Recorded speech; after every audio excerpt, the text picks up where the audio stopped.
यहाँ तक पार्टी बनाने का, मुख्यमंत्री बनना और राज्य को जीतना, वो तो एक दलगत और लोकतंत्र में चुनावी प्रक्रिया है।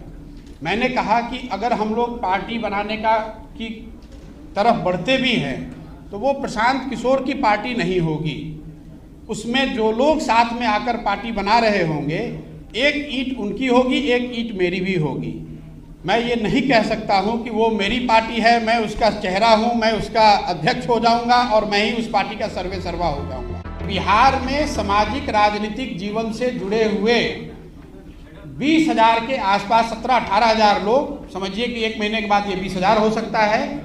ऐसे लोग जिनको यहाँ, जो इस धरती से जुड़े हुए हैं, जिनको यहाँ के मुद्दों की समझ है, जो लोग यहाँ के समस्याओं का समाधान निकालने की काबिलियत रखते हैं और जिनमें जज्बा है कि कुछ किया जाए, ऐसे लोगों को चिन्हित किया है। आज 30 वर्ष के लालू जी और नीतीश जी के राज के बाद देश का सबसे पिछड़ा और देश का सबसे गरीब राज्य है।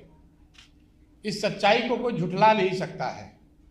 विकास के ज्यादातर मानकों पर बिहार आज भी देश के सभी राज्यों में सबसे निचले पायदान पर है। एक साल में पलायन बंद कैसे होगा? ये तो स्वाभाविक बात है। जब 10-12-15 हजार के रोजगार होगी तो पलायन लोग ना करी। कुल 50 लाख से ज्यादा लोग, 50 लाख से ज्यादा युवा जो है वो बाहर गया है मजदूरी करने।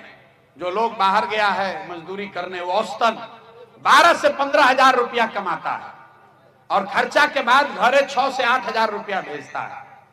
तो अगर 10-12 हजार रुपया के रोजी रोजगार का व्यवस्था बिहार में हो जाए तो कोई आदमी उसमें जाना नहीं चाहेगा। तो ये व्यवस्था कैसे होगा? तो हम लोग जन सुराज में कहते हैं कि रोजगार मिलने का क्या उपाय है। बिहार में आदमी बुझेला कि सरकारी नौकरी होई। कितना आदमी आके बुर्बक कहता कि हम 10 लाख नौकरी दे दे, लड़का वही में अजुराइल बालान की सरकारी नौकरी से बेरोजगारी दूर हुई। तो वह एगो आंकड़ा याद रखी कि पिछला 78 साल में बिहार में जितना आदमी सरकारी नौकरी आज कर रहा बाड़ा, चपरासी से लेकर मुख्य सचिव तक, संविदा कर्मी को भी जोड़ लीजिए, सबका संख्या गिनिएगा तो 23.25 लाख आदमी को सरकारी नौकरी है। 23.25 लाख आदमी को सरकारी नौकरी मिला है 78 साल में। मतलब 1.97%, करीब करीब 2% आदमी को सरकारी नौकरी है। तो किसी भी हालत में सरकारी नौकरी से तो सबको रोजगार नहीं मिल सकता है। कुछ आदमी कहता है कि भैया फैक्ट्री लग जाए तो उसे रोजगार मिल जाए, नहीं मिलेगा।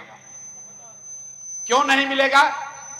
क्योंकि पूरा जो अर्थव्यवस्था बा, जिसमें तनी मनी भी इकोनॉमिक्स समझत हुई, अर्थशास्त्र अगर समझते हैं आप, तो जो पूरा जो अर्थव्यवस्था है इसका 3 पिलर है।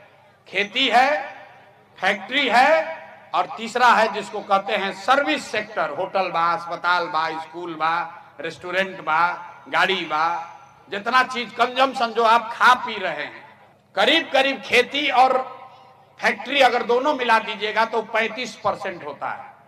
65% है सर्विस सेक्टर।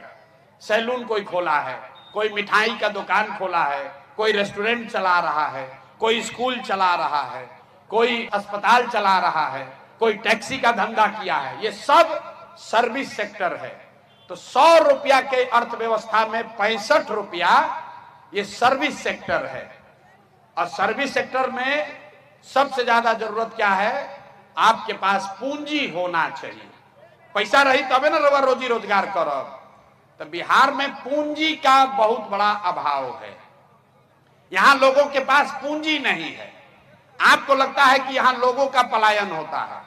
लोगों का पलायन इसलिए हो रहा है कि यहां से पूंजी का पलायन हो रहा है। एजा बैठल इतना आदमी बारन, बहुत विद्वान लोग भी बैठे हुए होंगे। आपको यह शायद पता नहीं है कि बिहार से हर साल 2.5 लाख करोड़ रुपया, 2.5 लाख करोड़ रुपया बैंक, जो आप और हम अपने बैंक में यहां जमा करते हैं, 2.5 लाख करोड़ रुपया बैंक वाला बिहार से बाहर भेजता है। गुजरात में, तमिलनाडु में, उत्तर प्रदेश में, कर्नाटक में, आंध्र प्रदेश में। ये आंकड़ा कहां से बा? रिजर्व बैंक ऑफ इंडिया बताता है। बैंक जो है, बैंक का जिम्मेवारी है कि जितना रुपया आप बैंक में जमा कीजिएगा उसका 70% पैसा आपको समाज को ऋण के तौर पर मिलना चाहिए, जिससे आप घर बना सकें, गाड़ी खरीद सकें, धंधा रोजी रोजगार कर सकें। तो पूंजी का यही दो स्रोत है। पूंजी आदमी के पास कहां से आता है? जो पैसा आप कमाते हैं, जो खर्चा के बाद बच गया वो आपका पूंजी हुआ, और दूसरा पूंजी का स्रोत है जो बैंक से कर्जा लिए, वो आपका पूंजी है। मान ली कि रुआ घर बनावता नहीं, 1 लाख रुपया रुआ बचत कैले बानी, 4 लाख रुपया बैंक से लेनी तो 5 लाख के घर बनावता नहीं, फिर धीरे धीरे कर्जा वापस करब। तो ये जांचने के लिए रिजर्व बैंक ऑफ इंडिया एक आंकड़ा जारी करता है जिसको कहते हैं सीडी रेशियो। सबके ना भी बुझाई तर बुझी कि एगो आंकड़ा होला कि कितना रुपया बैंक में जमा भइल और कितना रुपया बैंक वाला लोन के तौर पर समाज को दिया। देश में कानून है, संविधान है।